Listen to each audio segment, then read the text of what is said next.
আপনাকে 500 গাছ নিয়ে সুইজারল্যান্ড প্রজেক্ট করার দরকার নেই।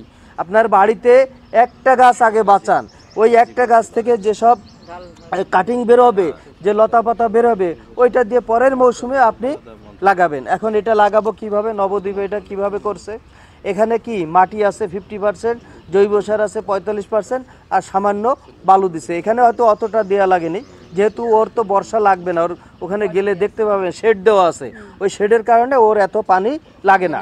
এখন এইখানে আমরা কি করব, 4টা গিট দেব। কয়টা গিট? আপনি যখন প্রথম বানাবেন 4টা গিট দিবেন। এটা কলমটাকে ধরি, এখন 1 2 3 4টা গিট দেব। কিন্তু আপনি যখন প্রথম চারা তৈরি করবেন 4টা গিট দেবেন, 2টা মাটির নিচে আর 2টা মাটির উপরে, এবং দেওয়ার সময় হালকা একটু বাঁকা করে দিবেন, পুরা সোজাসুজি রাখবেন না, বাঁকা করে দিবেন।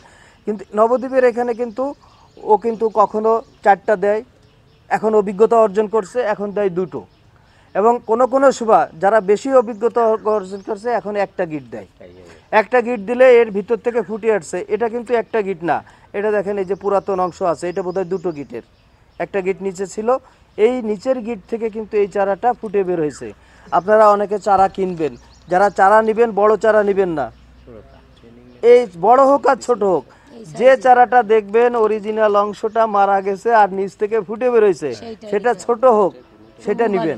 আপনারা অপেক্ষাকৃত ছোট চারা নেবেন, কারণ দূরে যাবেন তো।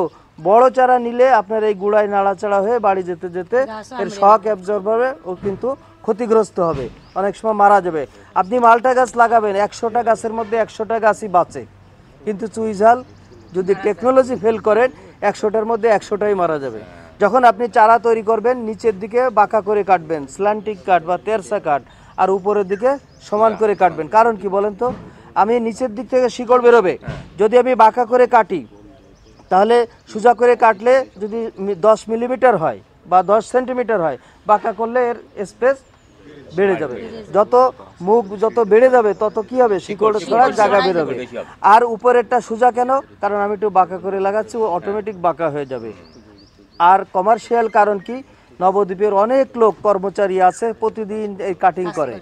এখন এইটা যদি হয়, আমি যদি গোড়ার দিকে এরকম তেরসা করে কাটি আর উপরে সমান করে কাটি, তাহলে যখন চারা বসাবো তখন একটাও উল্টে যাওয়ার চান্স নাই। কিন্তু আমি দুই সাইডে যদি সমান করে কাটি, যদি গোড়া উল্টে যায়, 1000-এর মধ্যে যদি 100 গোড়া উল্টে যায়, তাহলে কি ওই 100টা ওর লস হয়ে যাবে।